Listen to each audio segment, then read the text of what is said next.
Se você está iniciando no tarô e está um pouco perdido em relação a qual baralho escolher, hoje a gente vai falar sobre 10 baralhos de tarô perfeitos para iniciantes.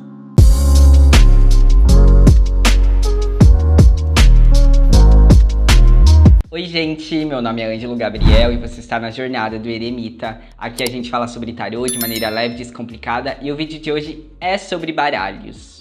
E esse vídeo ele surge de um ponto bem mais inicial no tarô, então caso você esteja começando agora a descobrir esse mundo, ou caso você esteja com algum baralho e você não esteja conseguindo realmente dar processo e fluir os seus estudos, seja porque a estética você não gosta, ou seja porque você não está conseguindo entender muito bem os símbolos, o vídeo de hoje é então para a gente falar um pouco sobre algumas possibilidades que eu acho interessantes para começar no tarô.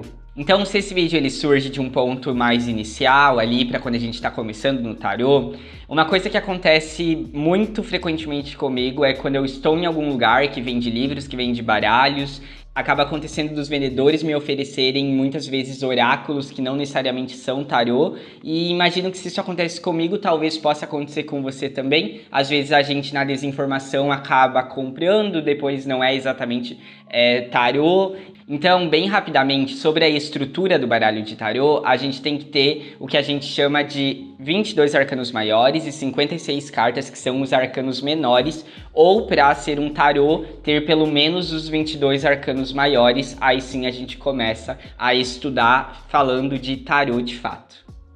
O primeiro baralho é o tarô de Marsella, e esse é um baralho que ele é clássico, é um baralho cheio de símbolos, é um baralho rico em detalhes, nesse sentido de você conseguir localizar cada um desses símbolos e o porquê que esses símbolos estão dentro de determinadas cartas. Então esse é um baralho que ele é clássico, ele é básico, ele é interessante, dá para fazer um ótimo estudo com ele.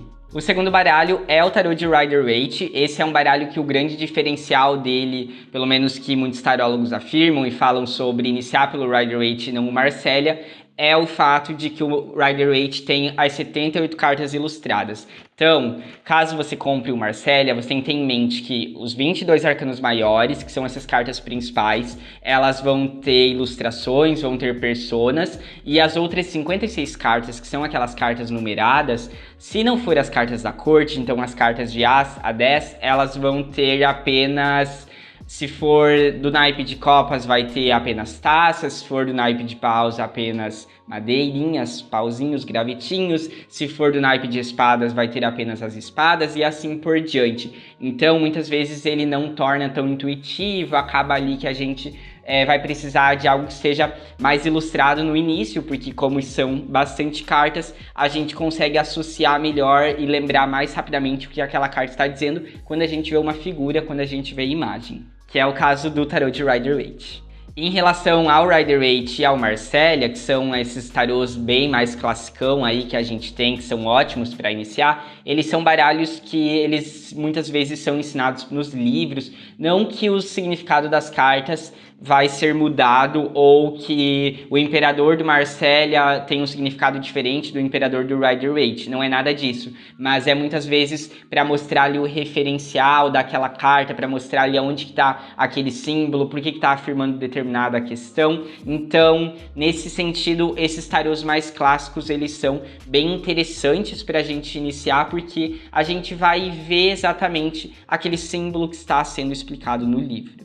O terceiro baralho que dá para iniciar no tarô também é o tarô de Thoth, que é o do Aleister Crowley, e esse é um baralho que aí a gente tem algumas dificuldades, porque muitos tarólogos afirmam que geralmente a gente aprende primeiro o tarô e depois a gente aprende o tarô de Thoth, mas não por ele ter significados diferentes, mas por ele ter uma profundidade, por ele ser muito mais complexo, por ele ter uma riqueza de detalhes que muitas vezes passa despercebido. Então, quem estuda o tarô de Thoth fala muito sobre aquela questão de que você simplesmente fica sempre encontrando outros referenciais, outros símbolos dentro daquelas mesmas cartas, outras representações. Então, aqui nesse caso em específico, é um tarô que ele é mais complexo, ele é um tarô mais difícil, mas ele não é impossível e ele também hoje em dia é considerado um grande clássico. Então tem muitas pessoas que trabalham exclusivamente comparativamente com o tarô de Thoth, falam bastante sobre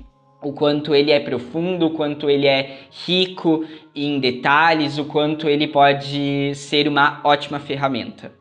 E caso você tenha interesse em iniciar pelo tarô de Thoth, a gente tem alguns livros que eles são bem referenciais, então a gente tem o livro de Thoth, ou se você dá uma pesquisada aí no Google digitando tarô de Thoth, você com certeza vai encontrar esses livros mais famosos que falam bastante sobre. Tem um que é escrito pelo próprio Aleister Crowley, então dá pra super se aventurar aí nesta jornada que é longa, mas que pode trazer muito sucesso.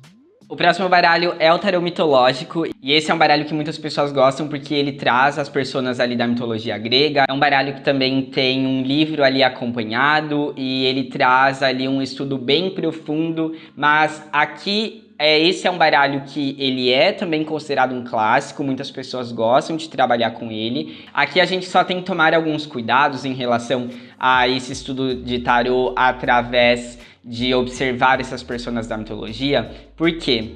Porque a gente tem uma questão dentro do tarô que estudo é uma coisa, quando você estuda aquela carta, estuda aqueles símbolos, estuda ali as questões históricas, estuda todas as possibilidades para você entender os potenciais, as limitações do arcano, por que você afirma determinadas coisas na leitura. E a outra questão é em relação à associação. Então a associação, ela não é errada, ela é uma parte ali da leitura de tarô, é uma parte ali do estudo, porque naturalmente a gente associa coisas para fazer uma leitura mais rica, para conseguir ter repertório, mas a associação ela vem depois que você já entendeu os potenciais, os limites. Então é importante a gente não paute os nossos estudos através de associar. Então, a gente vê o imperador, a gente associa o imperador com aquilo que a gente lembra. E aí isso que acontece é que muitas vezes a gente vai acabar inventando coisa na nossa cabeça, falando coisa que não é realmente a verdade. Então por isso que tem que tomar esses cuidados. E aí quando a gente fala sobre estudar o tarô mitológico, é importante que a gente não associe aquela carta e aquele arcano àquele deus ou àquela deusa que aparece ali na mitologia, que aparece ali dentro daquele arcano. E quem disse isso primeiro foi o Ney Naif. No seu primeiro livro, ele tem um capítulo que se chama Ordem no Caos Simbólico, e ele fala sobre a importância da gente não misturar coisas, não associar, porque dentro dessa questão da mitologia, a gente vai ter ali cartas que são muito parecidas com esses deuses, com esses seres, mas nenhum deles vai ter uma completude, vai realmente simbolizar inteiramente o que aquele arcano significa. Então, de novo, dá pra gente começar no tarô mitológico, é algo que pode enriquecer os estudos, mas é só importante a gente tomar um pouco de cuidado pra gente associar ao invés de estudar. Então os tarôs mais classicão que a gente tem, que eu trouxe, que tem livros, que dá ali para ter um ótimo estudo, um estudo coerente, são esses. E aí o próximo baralho é o que a gente tem conhecido como tarô de cristal. Esse tarô é um tarô que ele é feito com tinta guache e tinta pastel, e esse é aquele tarô perfeito para você, caso você seja aquela pessoa da estética, que gosta de uma coisa mais bonita, mas ainda clássica, que tem ali uma estética mais pintura, uma coisa colorida, uma coisa assim que encanta o olhar de quem vê. Esse tarô é perfeito para você. Ele é um tarô que ele tem detalhes muito ricos e ele também traz muito simbolismo. Muito provavelmente você não vai encontrar um livro que você possa estudar esse tarô exclusivamente, mas fica aí a possibilidade, caso você seja uma pessoa que gosta mais desses tarôs, que ele traz uma estética diferente, que ele traz aquela estética que a gente olha e brilha o olhar e fala, nossa, como essas cartas são lindas. Então essa primeira parte do vídeo, com esses 5 primeiros tarôs, eles foram mais ligados ao clássico mesmo, e que eu, Ângelo, acho super válido começar no classicão, porque é ali que a gente entende base, entende estrutura, mas ao mesmo tempo eu não posso julgar muito também caso você queira começar num mais moderno, porque foi só assim que eu realmente comecei a entender o tarô de fato. Eu comecei a aprender lá com um tarô que ele nem era tão simples, e aí depois eu voltei para as bases, depois eu voltei para o clássico. Então, para encurtar o caminho, eu acho que o clássico ele vai te trazer uma melhor base, mas eu entendo caso você queira começar no moderno. Mas claro que essa questão dos baralhos modernos é o que? A gente tem muitas possibilidades de baralho, milhares de baralhos de tarô diferentes que seguem a estrutura que eu mencionei no início do vídeo, 22 arcanos maiores e 56 arcanos menores. Então o que muda em relação aos baralhos modernos com os baralhos mais clássicos é uma questão exclusiva de representação. E aí por isso que o fulano gosta mais do baralho tal, o ciclano gosta mais do baralho tal, porque basicamente é a única diferença ali que a gente tem é a imagem, é como ela representa. Então os últimos 5 baralhos, eles são apenas escolhas pessoais minhas, que eu gosto deles, porque eles seguem um pouco mais o clássico, então facilmente você encontraria aquele mesmo elemento dentro desse baralho mais moderno, lá no livro que está ensinando, por exemplo, por um Rider-Waite clássico, porque ele meio que segue a mesma ideia do baralho clássico, ele só muda a roupagem ali para aquele tema em específico. Então, caso o baralho que você gosta, por ser moderno ou por qualquer razão não esteja mencionado aqui nessa lista, você pode comentar aqui embaixo, porque essa lista foi só algumas pequenas opções que eu escolhi para falar um pouco sobre hoje. Então o próximo baralho que eu trouxe aqui é o Diário de uma Bruxa Tarô. Inclusive existe um review aqui desse baralho no canal, eu vou deixar o link nos cards na descrição, caso você queira dar uma olhadinha depois. Mostro carta a carta, mostro a beleza desse baralho, porque ele realmente tem esse diferencial que é a estética das cartas, que são muito bonitas, que às vezes chamam a nossa atenção, que a gente tem prazer de estudar, porque ele é um baralho muito bonito, ele tem um acabamento nas cartas que também chama bastante atenção, é prazeroso de estudar nesse sentido. E esse é um baralho que ele segue a ideia do Rider-Waite, só que trazendo para esse mundo mais bruxesco. Então, como eu sei que muitas pessoas que têm afinidade com o tarô têm afinidade com a bruxaria também, muito provavelmente pode gostar dessa ideia. Então ela preserva bastante os elementos, os símbolos dentro do Rider-Waite, e ela também deixa ali tudo mais bruxesco, tudo mais bonito, traz caldeirões, traz gatos pretos, vassouras. Então ele brinca um pouco ali com o lúdico, mas ainda assim eu acho que a ideia do tarô, ela também tá bem presente ali nas cartas. O sétimo baralho que eu trouxe aqui hoje é o tarô da bruxa moderna, ainda segue com essa ideia de tarôs de bruxas, e ele também segue a ideia do Rider-Waite, mas qual que é a diferença desse anterior? A diferença é que o primeiro eu sinto que ele vai mais pela ideia do clássico da bruxaria, as bruxas com os chapéus, as bruxas com as vassouras, com os gatos, enquanto o segundo ele é para uma bruxa moderna, então ele fala mais sobre o dia a dia daquela bruxa, e ainda assim trazendo o simbolismo básico e clássico do tarô de Rider-Waite. Então tem uma carta que é bem famosa, eu acho bem interessante nesse baralho, que é o 10 de espadas no tarô da bruxa moderna, que é uma pessoa com as espadas cravadas nas costas, mas ela tá mexendo no celular quando ela está deitada. Eu acho que isso é muito atual, isso é muito interessante, é algo ali que traz muito para a nossa realidade, para as nossas relações. Então esse tipo de baralho facilmente gera identificação com a pessoa que você está lendo, a pessoa consegue se ver ali na carta, ainda trazendo a ideia do simbolismo clássico também. Então é um baralho que ele moderniza mais o tarô. Eu sinto que se o tarô surgisse hoje, ele teria um pouco dessa estética, principalmente porque é uma estética muito atual.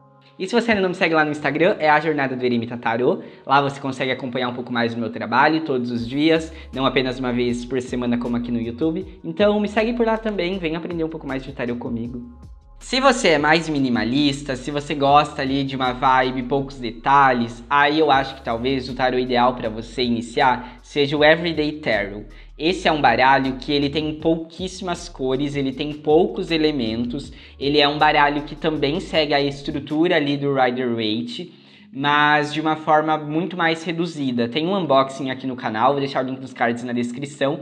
Então esse é um baralho que ele leva pouquíssimos símbolos, ele não tem ali a possibilidade de você estudar pelas cores das cartas. É importante também na escolha desse baralho ter ali uma boa atenção para conseguir realmente se dedicar, porque é fácil a gente se confundir, porque esse é um baralho que os arcanos eles estão virados todos para um lado só, então facilmente a gente pode se confundir ali nas cartas da corte, que nos baralhos clássicos ele já tem uma similaridade ali entre um arcano e outro, mas ele é um baralho que ele traz a ideia do clássico ainda, que a gente observa o que tá falando no livro de tarô e o que tá falando nesse baralho também, porque ele traz essa mesma ideia. E o que eu acho interessante nesse baralho também é que, como ele traz poucos elementos, eu sinto que ele traz os elementos certeiros. Então ele traz a trouxinha ali que o louco tá carregando, ele traz o cachorro ali que tá avisando o louco,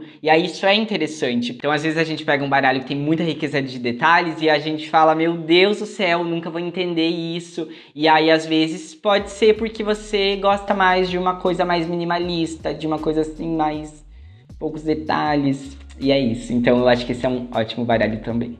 O próximo baralho, e esse é um baralho que eu escolhi exclusivamente pela estética, porque eu simplesmente amo, que é o Hanson Robert Starrow. E esse é um baralho que eu ainda quero muito ter, é o meu sonho de consumo.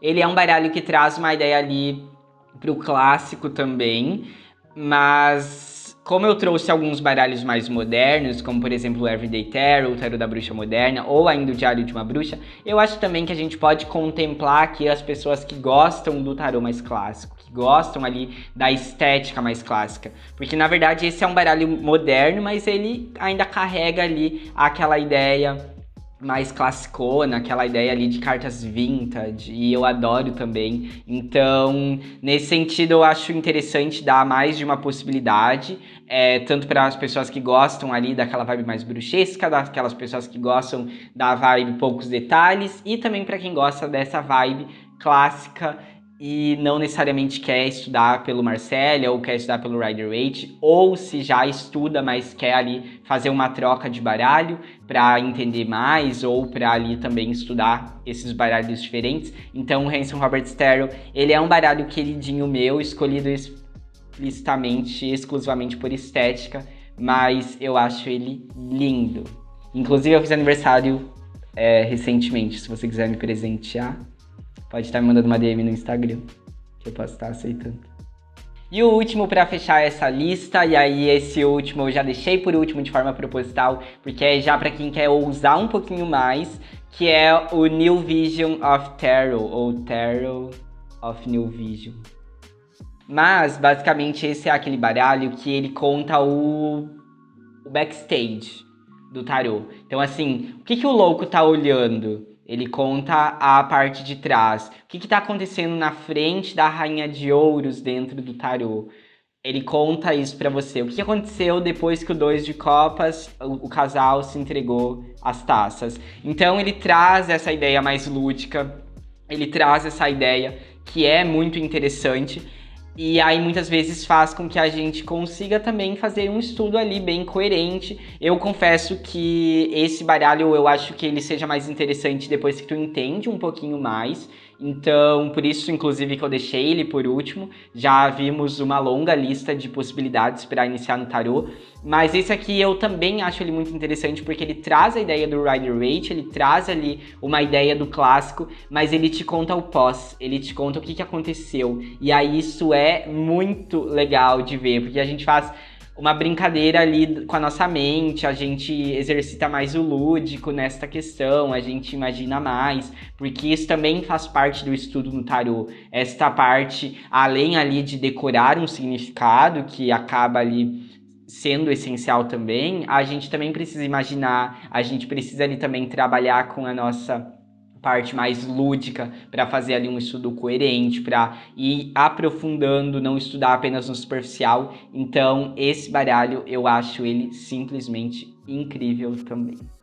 E antes da gente finalizar, tem aquela questão dos baralhos de tarô que eu não indico. E aí aqui eu não trouxe necessariamente uma lista, mas caso você esteja iniciando agora no tarô, eu trouxe aqui mais como um aviso para tu se atentar um pouquinho, talvez ali fazer uma pesquisa no YouTube ou fazer uma pesquisa no Google, ver o que as outras pessoas falam sobre esses baralhos, porque é muito fácil a gente gostar muito de uma estética de um baralho de tarô, mas ser um baralho muito difícil. Deixo aqui como exemplo o Nicoletta Ticoli e deixo como exemplo o Cat Tarot também, que eles são baralhos lindos, eles são baralhos que encantam, que chamam a atenção, mas eles são baralhos pouco intuitivos porque foi como o artista viu aquela carta. E aí é muito fácil ali a gente gostar muito, mas não conseguir entender absolutamente nada. Às vezes tem pouco movimento, às vezes tem pouca vestimenta, às vezes tem poucas cores, e isso tudo é algo que muitas vezes pode dificultar o nosso estudo, então fica esse primeiro adendo. E o segundo adendo que eu deixo para tomar um pouco de cuidado também é aqueles baralhos de tarô que eles prezam muito pela representação muito única de uma carta. Então eu vou deixar um exemplo que é a Imperatriz no The Gay Tarot, que é colocando um homem segurando uma criança, cuidando dessa criança. E aí o que acontece? Acontece que é muito fácil a gente conectar essa imperatriz sempre a essa questão da maternidade, do acolhimento. E aí assim, eu entendo que dentro do contexto do The Gay Tarot, ele coloca nesta representação porque ele representa o baralho todo apenas com homens gays e como que funciona a aceitação, como que funciona toda esse processo de vida para um homem gay. Então tem a questão da maternidade para um homem gay, e aí eu entendo por que ele coloca nessa imperatriz, mas talvez não seja tão interessante para a gente começar no tarô dessa forma, porque daí é fácil a gente se relacionar com essa carta sempre desta mesma forma, e aí às vezes atrapalha um pouquinho também. E caso você não tenha gostado de nenhum dos baralhos que eu mencionei aqui hoje, existe uma playlist aqui no canal que se chama Ranqueando Baralhos de Tarô com um determinado tema. Talvez se você estiver no início, caiu de paraquedas aqui no canal, está um pouco perdido, não acho que isso talvez não te ajude. Na verdade, esse é um tipo de vídeo que ele existe exclusivamente para a gente conhecer novos baralhos de tarô. Lá eu dou a minha nota, a minha opinião, o que eu achei do baralho.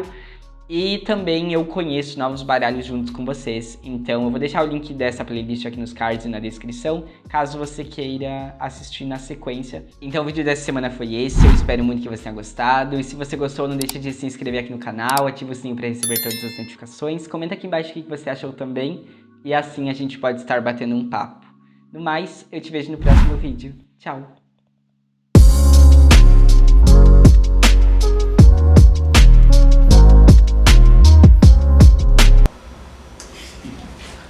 Não, Chiquito, porque não tá gravando. Porque eu ainda não coloquei pra gravar. Não, porque a gente ainda não começou. Já começou aqui, já tá gravando. 1 minuto e 21. Tu já tá pegando o final do vídeo. Não, né? Porque você aparecendo, o que não tá gravando? O que não tá gravando? Que eu não coloquei. Então põe. Assim.